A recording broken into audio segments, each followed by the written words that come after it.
के करथौं सबके कार। जय जय सतनाम गूंजे गूंजे चारों धाम, दाई के चरण में झुकते लाखों भक्तन के परान।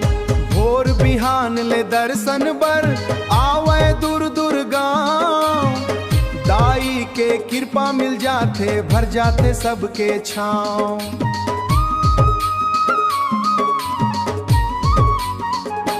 हाँ सत के रद्धा मानिल जाथो आवे दूर दूर गाँव, दाई कृपा मिल जाते भर जाते सबके छाँव।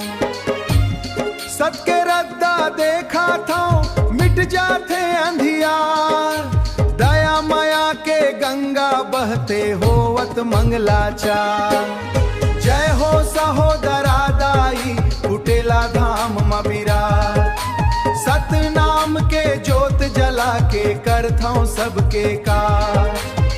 जय जय सतनाम गूंजे गूंजे चारों धाम, दाई के चरण में झुकते लाखों भक्तन के परान। भक्ति के रंग रंग जाते गूंजे पंथी गान, ढोलक मंजीरा बाजत है होवत सत के बखान।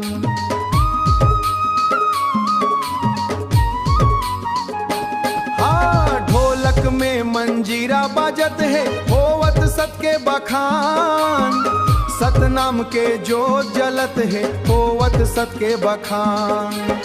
सतनाम के जोत जला के सबला देता ज्ञान, दाई के महिमा गावत गावत भर जाते सम्मान। जय हो सहोदरा दाई कुटेला धाम मबिरार, सतनाम के जोत जला के करथौं सबके कार। जय जय सतनाम गूंजे गूंजे चारों धाम, दाई के चरण में झुकते लाखों भक्तन के परान। जय सतनाम के जय चरण में गूंजे दिन और रात, रहे हमन के विश्वास।